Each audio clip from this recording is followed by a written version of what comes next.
First, right now, I want to reemphasize that the most important thing is building a diverse range of skills which are transferable across industries, company size, and often geography.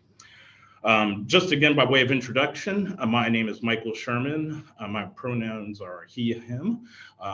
And At my job, I'm Managing Director of Customer Strategy and Commercial Delivery. I know that doesn't tell you very much about what I do, but basically that means I own customer strategy, marketing, advanced analytics, digital communications, and complex portfolio management. Just to give you a little bit of my history in terms of my journey, I've always looked at opportunity from the perspective of something that was interesting to me and where I could build and learn skills and grow.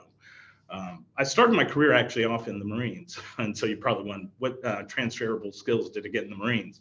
Well, the Marines, if I really focus back on it, it's a lot about discipline, organization, collaboration, and execution. And you build those skills through a lot of hard training. Many times I wasn't necessarily always excited, but it did build a set of skills that I could rely on for my life. Next, I actually went and started my own software business. So literally in my bedroom, I took a PC, started coding, and raised around 100 million in venture capital, and I took that company public. And so you start thinking about what skills did I learn there? I learned how to create a pitch book and go raise capital. I learned how to actually make professional code. I learned about product development and customer discovery. I learned about engineering skills. So it was a great time for me to learn by starting my own business, taking some risks, making a bunch of mistakes, but getting a lot right too. I then decided to try something completely different because I wanted to learn management consulting and strategy. So I went to the Boston Consulting Group, and there I gained a deeper experience in marketing, enterprise agile, strategy development, and digital transformation. And when I left BCG, I decided to actually move to the UK. So I wanted to actually do something entirely different. So I moved from Texas to the UK. I joined BT's executive team, where I led BT's enterprise agile transformation, group brand, advanced analytics, and the group's business strategy. And that's when I decided to leave and do something different. And I said, actually, I was always interested in financial services and retail banking, and it's going through a whole digital transformation and revolution. And it gave me an opportunity to come to Barclays, where I was able to innovate and help us move into social media and social media marketing, thinking about upgrading how we leverage data and information sciences to help improve our customers' lives. So it's been a great opportunity. I've been here roughly 14 months. I also am on two boards. So I sit on the Ocado board and the BAFTAs board. And what do I get from skills there? It's around strategic direction setting and governance for running a business. So again, just lastly, to summarize, what I encourage everyone to do is think about the skills that you want to develop, what things you're passionate about, seek out those opportunities, and look for companies that fit with your values. Don't expect the companies to define your path. The companies will open up opportunity, but it's for you to make sure that you define what you like. Go for it, develop those skills, and accumulate skills that will last you a lifetime. So for the rest of today's session, you'll hear from a range of talented individuals across Barclays. We hope that you'll learn about their transferable skills and how they ended up in their roles. And there will be an opportunity to ask questions. Feel free to pop them into the chat. And with that, I will hand you over to Sydney to get to the panel. Wow. Good evening, all. And I love the fact that we've got people transatlantically and all over the world as well. So that's phenomenal. And Michael, thank you for that. I'm not sure how we're going to follow such a detailed history coming through your career journey, but we're going to try. We're going to try. So I have a really super talented panel that I'll introduce you to shortly. My name is Sydney Wager. I'm a director in our external mortgage intermediary business, which basically is, I look after the 20,000 odd mortgage brokers that we have on the Barclays panel. Clearly a lot more to it than that, and I clearly don't manage them all myself. I've got a fantastic team that supports in helping me deliver on our goals.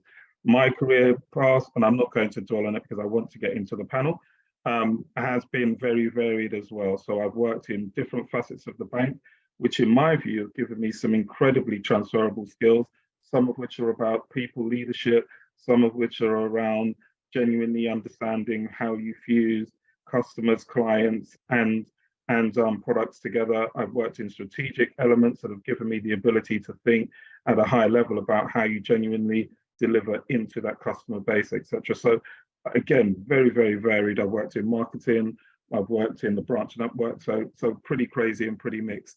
But from what I would always say is you need to just take a little bit of something from each of those roles that becomes a whole you. You end up as being a bit of a jigsaw and a fantastic tapestry that eventually gets you to be the very best version of yourself. But on that note, I shan't dwell on myself. I am going to introduce you to the three panelists. We have Natalie Achiva, Ayo Windapo, and Audrey Adams. And I will come to you all, I guess, individually. And what we're going to do here is we've got about 20 minutes, I'd say, to just ask the panel some questions. Try to elicit as much as we can. I know them all, and none of them are shy, so they're not scared of talking. So I am going to ask them to make sure that we keep it short and snappy, so we can really get into some questions. So I think I will come to you first, Natalie, and I guess the panel, I guess the audience is going to be interested in kind of your backstory, how you ended up at Barclays, and what did that journey feel like for you? And I'm going to ask the other two the same question, so be prepared. No, so happy to cover that off. So I started in Barclays 11 years ago, which I always say to people, I don't look old enough to have done 11 years in the bank, but I started relatively young. So funnily enough, banking and finance wasn't something that I thought I would get into. I was actually in a girl band, which I don't speak about very often. So everyone on the panel is probably thinking, what? So yeah, I was in a girl band and we was being looked after by a non-profit organisation that helped inner city London kids just kind of be a bit more proactive, get off the streets and have opportunities. So I was very fortunate to come through on our Barclays Foundation apprenticeship scheme when I was 17. So back then it was like an MVQ. I don't know what the equivalent is today. And yeah, essentially I did that for a year. I decided at that point that, do you know what, I can develop myself a little bit more. So I then moved on to our Barclays degree program, did that for 3 years, got me out of the retail branch and moved me into business banking, which has kind of been my passion and my love. And yeah, for the last kind of 3-4 years now, I've been working as our Black Founder Accelerator and Female Founders Accelerator lead. So I set up our first Black-led program in Barclays 3 years ago, and now started it as side of desk, and now I do it full time. So I now look after diversity and inclusion in Eagle Labs. So that is a very, very quick story about me. We'll come back because there's a little bit more of an interesting story that you haven't told everybody just yet, but we'll get to that. Audrey, I'm coming to you. Hello, everyone. So yes, I'm Audrey Adams. I've been at Barclays now for 14 years. Prior to that, I've had quite a varied past. So I'm actually a scientist by background. I went into consultancy, not too dissimilar from Michael there. I went from consultancy to working for what we call a food manufacturer, fast moving consumer goods company, Mars Incorporated. So I worked in a chocolate factory in Slough, doing a lot of work on innovation, product development, commercial work there. Went back to PwC in the strategy team before coming to Barclays. And I think one of the interesting things about shaping careers is, as you rightly said there, Sydney, you've got to take little bits from every experience. So definitely working for Mars, it's behind all the big brands like Maltesers, Revels, Galaxy. That really drove my passion for customers. Working for consultancies really drove my desire to understand businesses. Working in science really drove my desire to really be able to get information, capture it, understand themes, and come out with conclusions. So I think from everything that you do, and you'll equally, in the audience, you'll equally have things that you've done in your life that you can draw upon, all of that, as Sydney rightly said, will add to the total you. Fabulous. Right. So we've got an ex-Marine, ex-girl band, which you didn't tell anybody, Natalie. So yeah, I will be declaring that. And an ex-scientist. So Aya, we're looking for you to top all of that.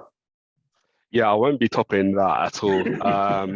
Yeah, so I've been at the bank for about 3.5 years, and unlike Natalie, I do look old enough to have done my time in the bank. Yeah, in terms of me, so I graduated university in 2019. So Barclays was the first company that I've worked in since I graduated. I started on a graduate scheme, and fast forward 2 years, I rolled off into another role, and then fast forward another year and a bit, I rolled off into another role again. So in total, in my 3.5 years at the bank, I've actually worked a total of 6 different roles, which I think kind of maybe points to that there's nothing wrong with kind of mixing around, finding what works for you. Some of those roles was part of my graduate program, and maybe I can expand into some of those. But once I kind of found my first permanent role, I quickly found that, I wanted to do another role that suited me better. So right now, I am a product development manager in unsecured borrowing. To make that very short and sweet, unsecured borrowing is kind of 3 main facets. There's credit cards, there's loans, and there's overdrafts. I work in the credit card business, and we're coming out with a new credit card later this year. So if any of you have, a Barclays account, maybe you can look forward to that. I can't say too much more right now, but you guys will see later this year what we're getting up to. But yeah, I guess I know Sydney, we're going to maybe touch upon this in a bit more detail with regards to switching and kind of finding, a role that kind of suits your skills. But I think at a bank like here, I've clearly had the freedom to just do a variety of different roles in a relatively short space of time, as I'm kind of early on into my career.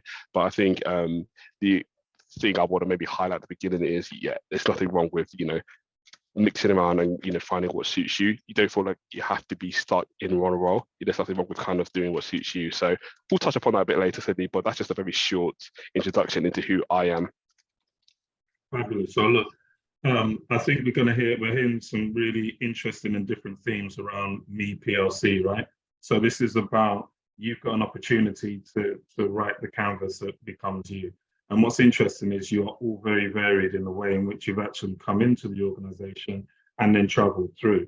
So I guess one of my first questions on behalf of the audience clearly is, so how did you go about kind of identifying those transferable skills, or transferring the thing that made you and therefore gave you the impetus to go on to make the move into the different roles that you subsequently been in? Where shall I start? Let's start with Audrey. Is that fair to start with me, Sydney? Okay. I think it does take a bit of self-awareness in terms of, you've got to try to understand yourself, understand not just what you think you're good at, but also what you're actually interested in. Try and think through the sort of things that gives you joy, the sort of things that you can tolerate, the sort of things you don't like doing. You do need to have a certain degree of self-awareness around what you want to do, because you do spend a lot of time at work, obviously, and you want to be able to put your best foot forward and bring your best to whatever you do, whatever your endeavors are.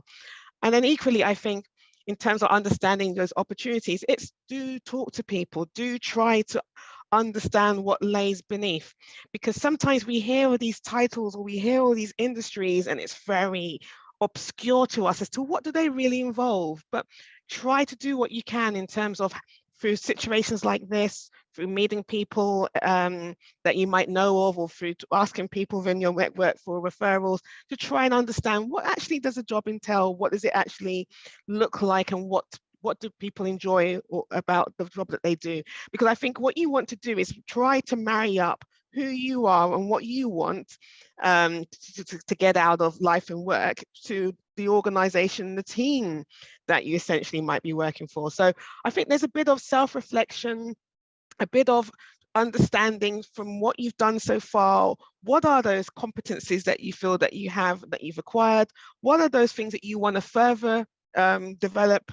And then, as I say, try to see to what extent you can match that with some of the opportunities that present themselves, and always be open to opportunities. Sometimes they lie in funny places. So sometimes there is a bit of a leap of faith, feel the fear and do it anyway. And then you'll be surprised on some of the pathways and the doors that open to you. Brilliant, thanks, Audrey. And look, I'm a big believer in the fact that Barclays is a huge organization, as are many other blue chips and FTSE 100. And actually, they're equipped to provide lots of career paths, no matter your chosen profession. So your career at Barclays or any other could be as short or as long as you choose it to be. So Natalie, same question to you. No, I think Audrey touched on a few points, but I think just to kind of elevate, I think one of the things that I probably struggled with in kind of the starting point of my career was figuring out what that looks like, right? So I know I like X, Y, and Z, but what does that actually transpire into? And I think whilst I was on the degree program, and I think programs like the degree program and apprenticeship programs and, you know, extracurricular work is really beneficial just for opening your mind up to what you don't know. But on my degree program, we was introduced to Carl Jung's colours. That was probably the first time I was introduced to understanding different personality types, and then also understanding where I sat. So essentially it asks you a bunch of different questions, and you're meant to answer the questions literally with kind of the first thought that comes into your head. You're not meant to overthink it. But what that will essentially give you is a bit of a profile as to what your personality type is, where you sit at, and also what you're a little bit uncomfortable at. So for me, like there was on Young's Colours, there's 4 different personality types: cool blue, earth green, fiery red, and sunshine yellow. And I think at the very early stage of my career, I sat very heavily in the sunshine yellow. I think you can kind of see that from the way I speak and the way I present myself, right? But I knew that I wanted to have a bit more of that fiery red, and I wanted to get into a bit of a leadership position. So how can I go about embedding myself in that? And I think exactly what Audrey kind of spoke around in terms of surrounding yourself with the people and the content that you need. So I took it upon myself to get embedded into extracurricular work. So for example, I was part of our leadership team for the Black Professional Forum. And that was because I knew that I wanted to do leadership duties outside of my day-to-day role. And my day-to-day role didn't really allow me to do that. But yeah, Young's Colours is definitely one. It's Carl Jung. I'll type something in the chat once we're done. But then also another one that I found super useful, which is a bit of an add-on to that, is Gallup Strengths. Now that will give you a proper in-depth kind of profile on yourself and also what you're not comfortable at. Those were tools that I found really, really beneficial in terms of looking at myself, where I'm sitting at, where I want to be at, and how I can bridge that gap. So that would probably be the 2 tools that I use that I would definitely shout about to check it out if you want to understand where you're sitting at and how you can develop yourself. But I'll be quiet now. You never want you quiet, Nat. So look, I'm hearing some science behind understanding the real you. So Io, what's your technique and how have you done this? Yeah, no, thanks, Sydney. And you know, the thing with going third, the first 2 people already kind of said all the words of wisdom for everybody. But I guess just to add my own 2 cents, I think the first thing I would encourage everyone is kind of do an assessment like, who are you? That's the first thing, like, who are you as a person? So Natalie's already touched upon it, and you know, it can come in the form of a personality test or just kind of a self-reflection, like, who are you as a person? For example, when I look at myself, who am I? I am kind of maybe someone that's more extroverted, someone that's kind of more willing to be a public speaker, someone who likes work in a team and kind of, you know, work with people than work in isolation. And I think that's the first thing I would do. Like, as a person, as a personality, who are you, and kind of how do you see yourself in kind of a work environment? I think once you've kind of identified and maybe you start visualizing kind of how do you see kind of like yourself working in a working environment based on your personality, tie in as well maybe any experiences that you've got as well into that, and how do you merge the 2? So when you do reflection of who you are, obviously you have your strengths, right? So going back to me, I'm someone who likes working in a team. I'm someone who likes, you know, public speaking. So I kind of wanted a role where I would talk to people, work in the team, lead or something like that. And that was kind of the first role that I really targeted once I finished my graduate scheme. I think off the back of that as well, though, don't shy away from maybe any of your perceived weaknesses. So using me as an example as well, like data, analytical type roles, not really my sort of thing, you know, but I've had the opportunity to go into a role and really work on those things as well, because what you want to be is a really well-rounded individual, and you may, you know, have an idea that you don't like this, but you do like this. don't let it, make you afraid to try and work on your weaknesses. I've done a data role. I still didn't like it at the end of the day, but I've done it, and it's part of my skill set, and it's part of my bag. So it's just something I would encourage everybody kind of really just kind of reflect on who you are, and then really kind of maybe just target certain areas or what you kind of want to build out on as you continue throughout your career. Okay, so I just want to pick up on a theme there, and I'm going to stick with you, Io, before I ask a slightly different question, which is, you talked a bit there about two things for me: accentuate your strengths, or develop the areas you think you need most. Which way would you go on that? What do you do? Yeah, look, honestly, it is a bit of both. So I think something that we all can agree on is, if you want to grow as a person, sometimes you have to put yourself in a bit of an uncomfortable situation where you really have to learn and adapt, right? I mean, if you stay within your comfort zone, you may like it and go well, but you never really grow as a person. So I think it's about finding the right balance based on what you are targeting or what you're going for. But at the same time, know who you are as a person, right? Don't go for a position where you just know you're going to struggle because of what it is. Like, for example, I want to go for a data role because I know it's not who I am as a person, right? But I wouldn't shy away from opportunity to get involved with a data team or do something that has a bit of data aspects to it. So you can really find the balance. And I think at a company like this, there's always roles that kind of match whether it's some of your perceived strengths or weaknesses. So you always have to continue doing that self-reflection. I think the last thing I'll add in as well is, us as people, we constantly change. Me now is different than me 2 years ago, different than me 5 years ago, and me 2 years from now is going to be very different than who I am now. So you have to constantly do that reassessment and kind of see how you see your career arc going.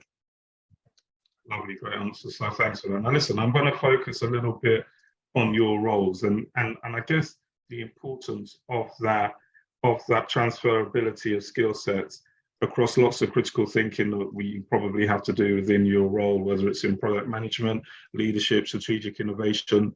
What roles in Barclays do you think utilizes these skills, and do you see some of that coming out in your day jobs? So I'm going to, because Io moaned about going last previously, I think we're going to start with Io and then we're going to go to Matt. Listen, I'll happily, you give me as much time as you want. Okay, cool. So roles in the Barclays. So as I said, I've done about 6 roles in my 3.5 years at the bank. I won't go into detail all of them, but I guess I did my graduate scheme where I did 4 different roles over 2 years. Each was 6 months long. Off the back of that, the first role that I really went into was a project manager role. To describe project management in kind of an analogy I like to use is, you're kind of a conductor of an orchestra, right? So there's a project going on within the bank, and your job is to kind of like a conductor with an orchestra, make sure that all the different areas that are involved in this project are kind of, working in tandem, doing everything according to the timelines, everything's running within the budget so that, the project lands on time, with no delays, etc. So that was my first role, and I really enjoyed it. I got to work with the team, I got to put in calls, I got to lead, and make sure that everything was running okay. But about after a year or so in a role, I kind of realized, like, once I got a feel for it and I kind of like felt like I kind of got it, I did want to kind of maybe switch to where I'm more of an expertise on a particular part of a project. So using my analogy, instead of, being a conductor, I wanted to maybe play an instrument and kind of really know the intricacies of that as well, because I thought that'd be kind of good for my long-term career. So that's what I'm now doing. I'm a product development manager for one of our credit card businesses within the bank. And yeah, I'm finding that very different, because now I have project managers kind of harping on me and making sure that I'm doing things correctly. So that was a good learning opportunity. And going back to what I was saying, I kind of pushed myself out of my comfort zone because I wanted to become really more kind of technically expert on an area of the bank. Fabulous. Natalie, coming to you. You're going to have to remind me the question again, Harvey. So Harvey, Sydney, you can see what type of day it's been for me today. Apologies, Sydney. No, listen, so just on the what kind of roles do you think your skills lend itself to within the organization? It's a good question. I think in my case, I feel like a little bit like what you said, right? In terms of each role that I've gone into has kind of spearheaded me for my current role now. I think my situation is a little bit different where, and I think it came up in the chat, so I might actually kind of delve into this a little bit, where I created an idea side of desk it wasn't my full-time role. I was doing a different full-time role. And then the project became kind of big enough that it needed resource, right? So there is a question of change of responsibilities and what that kind of looks like, and having that kind of recruitment process to re-evaluate my grade to make it fit for purpose. So I think it's an interesting one in terms of the role that I do now is very innovative. It's very strategic focused. It's very looking at trends, right? And looking at how we can kind of overcuff some of the trends. I would say that a lot of the roles that I have done previously has helped to align to that, right? So if I think back to when I was a cashier, right? Go all the way back 11 years ago. When you're dealing with clients coming in on a daily basis and things like the base rate, the interest base rate going up and down, right? You have to deal with that managing of influx of how you're dealing with those clients and how you're supporting those clients. So I think those little bits of learning reactively how to impact and affect clients through things that happened strategically from kind of the impact of, and now you can see that I'm just saying words, but the financial economical like line, that kind of in a sense made me understand, okay, like I have to be reactive, I have to be proactive. But I think moving forward through some of my other roles, like there's always been something, whether that be me communicating, whether that be me doing relationship management, whether that be me doing storytelling. And a big thing of kind of my story is storytelling my life and storytelling how we can affect other people, right? That's all embedded into my role today. So I think there's something interesting of, yes, you can kind of pull things off from different roles, but also there's a question of when you are in a role and a role is kind of different than what you ended when you started at it, having that conversation of actually these transferable skills that I have done has now meant my role is sitting at this level, and I now need to have a conversation about what that looks like for me. So I've kind of gone around the house a little bit with that question and kind of backflipped it. So apologies for that. No, you haven't. But, I think it was excellent. Sorry, were you going to say something? No. Okay, no, I think that was an excellent answer, because I think what it shows and highlights is that there isn't a best laid plan. You know, your career could be like a tree, right? You can come down a branch, you could go left, you could go right, you could go forwards. If you take that branch, where's that then going to take you? And I think that's what I'm hearing about how you've done that to a certain extent.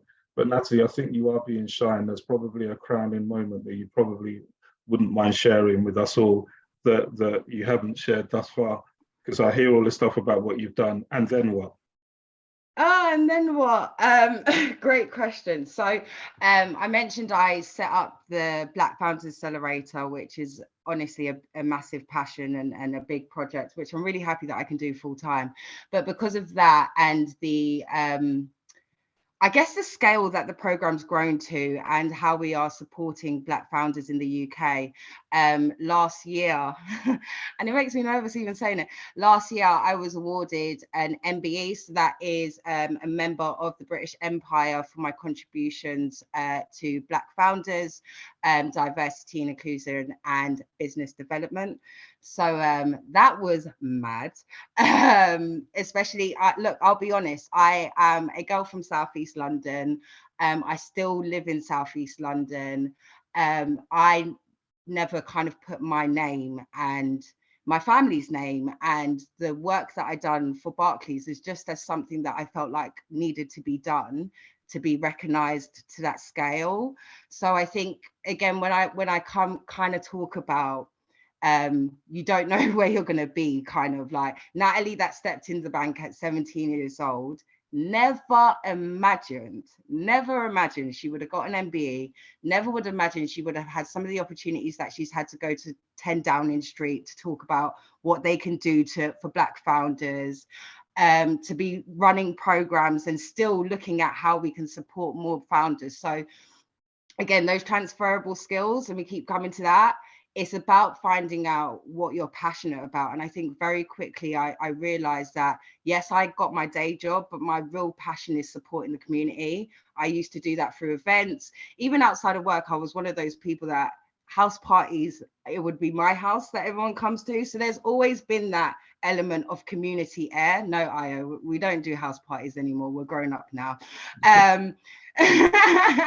So there's always been that element of community. So I think understanding what you like and also understanding what you don't like can lead you into XYZ. But like Audrey said, it's such a journey and you don't know where that journey will take you. So yeah, that is my little thing that I was trying to keep on the down low, but Sydney weren't letting it happen. No chance. I'm still not sure whether we curtsy or bow or what when we talk to you. I'm just trying to work it through. But listen, that's amazing. And it makes us all emotional and so proud when we hear you talk about it. It's just incredible. Okay, look, I am going to switch tack slightly, and I do want to get into questions. I'm very conscious that they're being answered in the chat group. So Audrey, I'm going to come to you, and this is a question that's really plays to you. So what do you think or see about the importance of diversity and inclusivity in the workplace in terms of building culture? And do you think it supported you in your career journey? Now, clearly, that's a bit of a leading question for you, and I shall let you tell everybody why. So thank you. That's a really good question. So I think definitely teams that are more diverse definitely drive and lead to better outcomes, right? So there are many industry expert, many a report that has qualified that fact. And I think therefore for everyone on this call and everyone on the panel, this whole thing about, you know, what we bring to the table and your unique difference is important, because I think in the past when we used to think about career planning and transferable skills, we used to come from a place of this job requires this, I've only got that, how can I sort of prove my worth?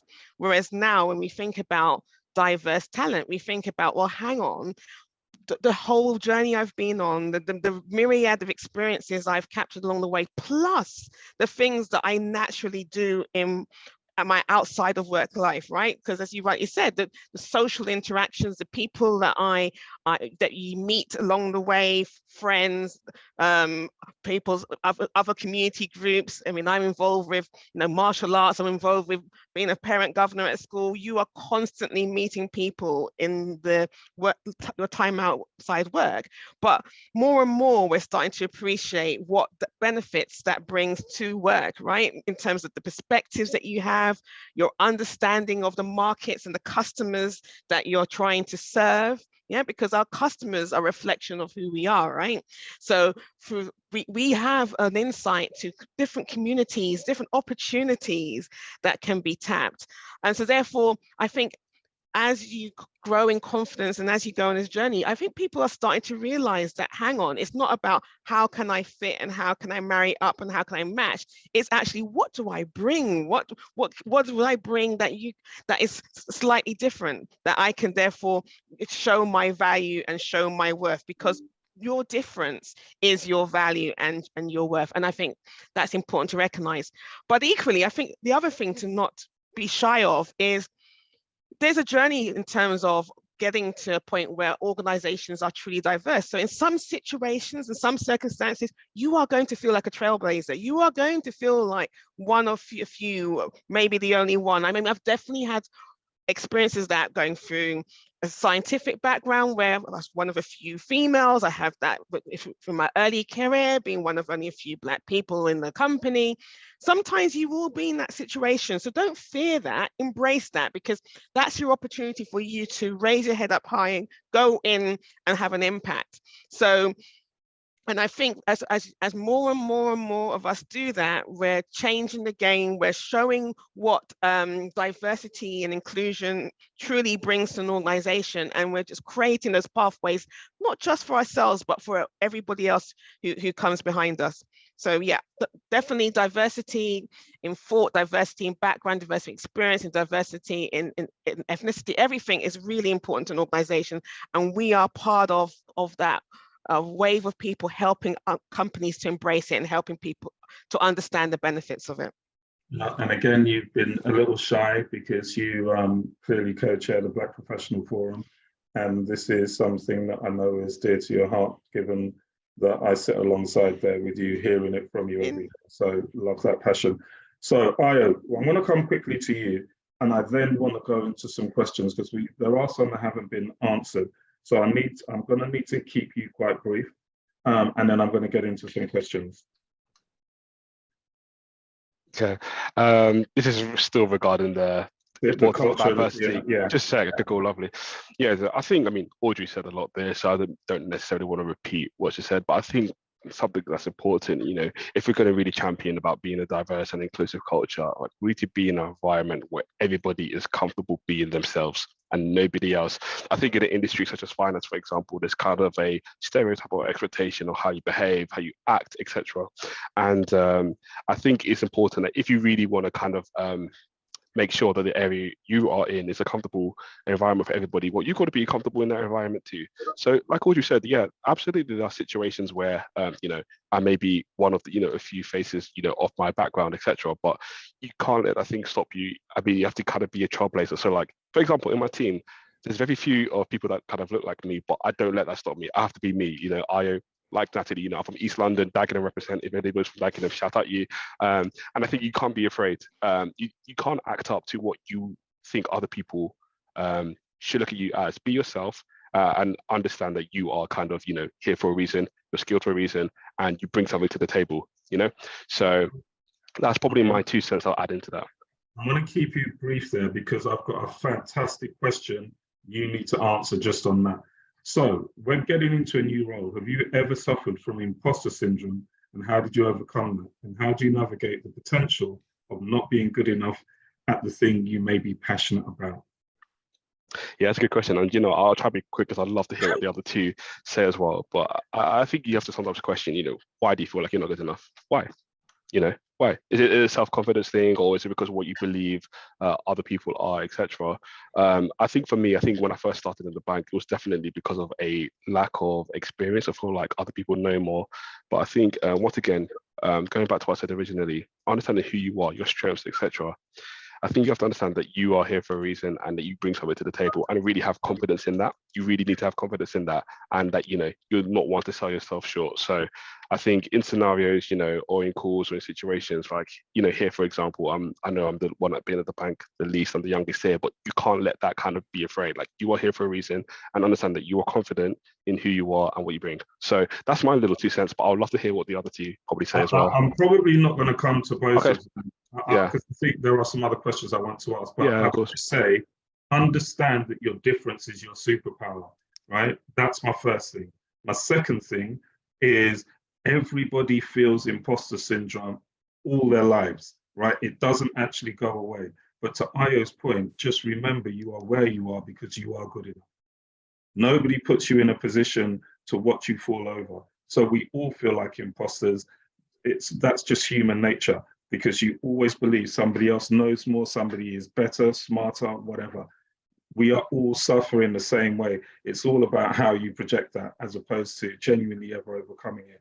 Because I guess the day you overcome it, I don't know what that makes you, but that you know, the uber confident person that never suffers imposter syndrome, I'd love to see that person. But honestly, embrace your superpower and understand that you're there for a reason. So I'm going to spare the others, Natalie and Audrey, that question. But what I will ask is a slightly different one again. So I really do like this question. So have you ever, I just want to make sure I correctly word it, how do you, if ever, go about requesting, negotiating pay increases with reference to the skills you've accumulated? Who's going to take that one? Natalie. I can take it. Look, I think these conversations are needed because roles change, and as you develop, you take on extra curriculum. I think the first thing that you need to do is be very transparent, right? I can only talk about myself and kind of my own situation. I had a very honest conversation with my line manager about how I was feeling. How I felt like I needed to be kind of compensated in my role, and wanting to kind of move forward with that process. I also feel like with things like this, again, I don't know if it's the right process, but this is what I did. I think transparency is the best route forward. So I also had a conversation with my managing director to express the same thing. I spoke to my line manager to say, look, I'm going to have a conversation with the managing director, but I think I really need to make a case in this. One of the things that I always say to kind of anyone that's having these conversations is just make sure everything that you're talking about is documented. So anything that you have a conversation about, just make sure you follow it up on email. And then usually, and again, this was just in my particular situation, I had to have a conversation with our HR business partner. So usually in certain corporates, there will be HR business partners that will kind of look at these role profiles and review them. Had a very honest conversation with her around what my responsibilities were, what that aligned to the market. And one of the biggest things I will always suggest is make sure you do your research. There are loads of different platforms that kind of share different salaries. So LinkedIn Pay Insights is one. There's also Glassdoors. So there's a few different kind of ways that you can have a little look and see where your salary is benchmarking to, you know, competitors. And then bring all of that information in your meeting, right? You want to make it clear as to what it is exactly that you're doing that is over the grades that you are, why you feel like you should be compensated in this salary, and what other competitors that you have seen are paying through your research, through Glassdoors and things like that. Again, I just made sure everything was documented in an email. So once I had that conversation with the HR business partner, I then followed up on an email to kind of say, this is what I'm looking forward to do, how can we progress? And then in my particular situation, I had to go for an interview process, because obviously if you go through any types of role reviews, you have to go for an interview process to make sure you actually benchmark. So yeah, I was interviewed by an independent panel, and then yeah, I secured my vice president position last year off of the back of that. So I think the first step is just you being honest and you being transparent and having that conversation with your line manager, following up with the managing director, and then making sure you know who your HR business partner is. Because as well, one of the things that I realized through that conversation is there's loads of different programs that corporates will run to develop talent. You want your HR business partner to know who you are, to know what your 3-year kind of objections are, what your 5-year plans are, so that if there are any programs that the company is paying for where they're looking to develop talent in a particular field, they know Natalie's interested in procurement, so let's make sure we get her onto a development talent pool. So it's also just worth doing to kind of develop yourself. Lovely. So I listen, I've got a horrible feeling we're going to overrun if I don't speed you guys up and myself. Sorry. No, that was a beautiful answer. And I actually haven't got any more to add, so I'm not going to. I think that was first class. That's about understanding your true value in UPLC and all that comes with that. Right. Audrey, I'm coming to you. Going to need to keep you brief. First impressions, they say, matters. How can you as an employer access this impressions from a resume or CV? Yeah, CVs, you can definitely get an impression from a CV, guys. Don't underestimate how a CV can illustrate your skills in terms of what you've written, but also based on how you formatted those statements, how you've structured it, how you've laid it out, how you've written your bullet points. It can also you can get a sense of someone's logic, their personality, their style from a CV. So a CV, if you spend sufficient time on it, can really be a pretty good expression and articulation of who you are.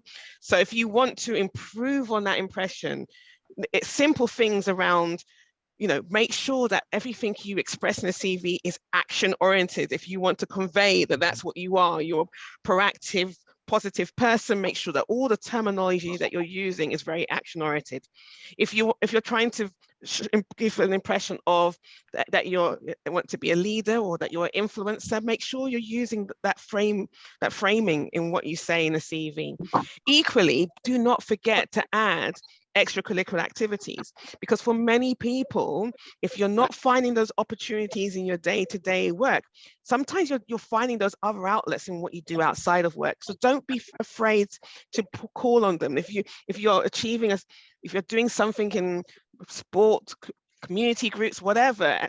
If that means that you're if you're finding through that you're showing examples of teamwork, if you're showing examples of innovation, if you're showing example of being able to get a group together and take something forward, don't be afraid to mention those things. So my goodness, yes, a CV does form an impression. So do spend time crafting it, find people that you can use to review it for you, bounce it off a few different people.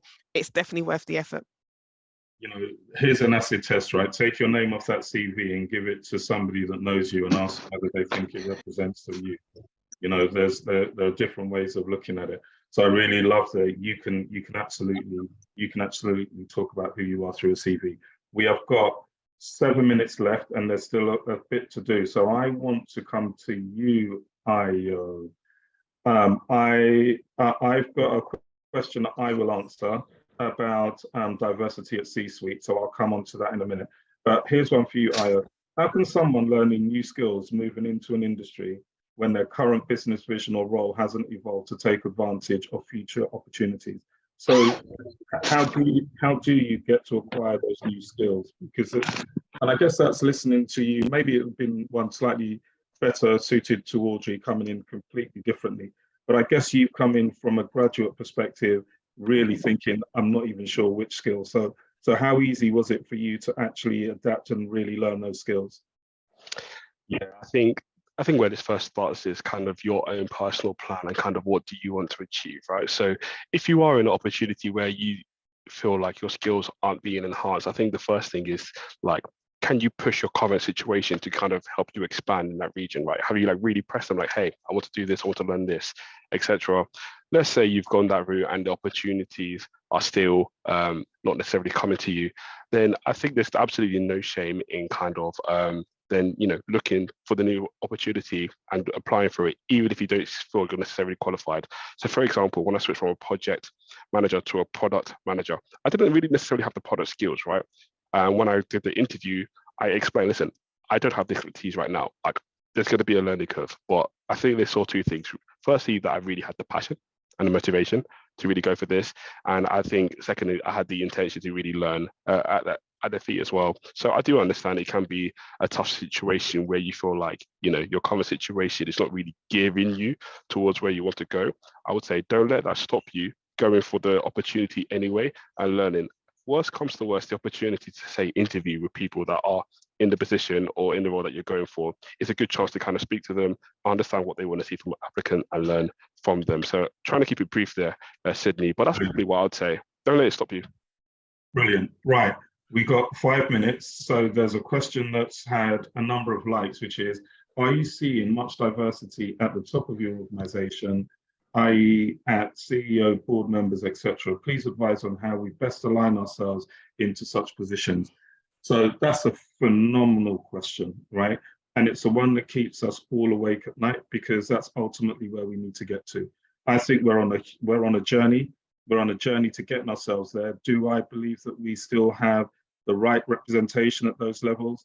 We don't have the right representation, but we certainly are heading in the right direction. You've just seen Michael. Michael's an MD that sits at C-suite level, and we've got an ambitious program to actually make sure that we continue to evolve and have the next set of Michaels on the conveyor belt ready to take those roles. So what I would say is, does it look as we want it to look today? No, it doesn't. Are we on a road to get there? Yes, we are. Do I think we can get there faster? Of course I do. Do I want to get there faster? Of course I want to get there yesterday. But what I do like is that as an organization, that's been recognized, and we're absolutely making sure that we get ourselves in the right position to be able to do that. And that's the beauty of this conversation. And that's the beauty of doing stuff in partnership with the likes of BYP. So do you know what a question to finish on.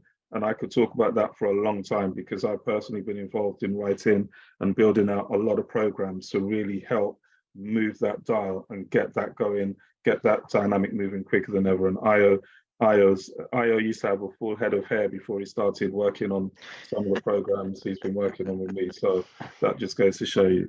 Right, listen, I'm going to, and I am going to ask you to be really brief because we have 3 minutes and there's a bit of a wrap up. So one career tip going forward, what would it be in 10 seconds, please, Io?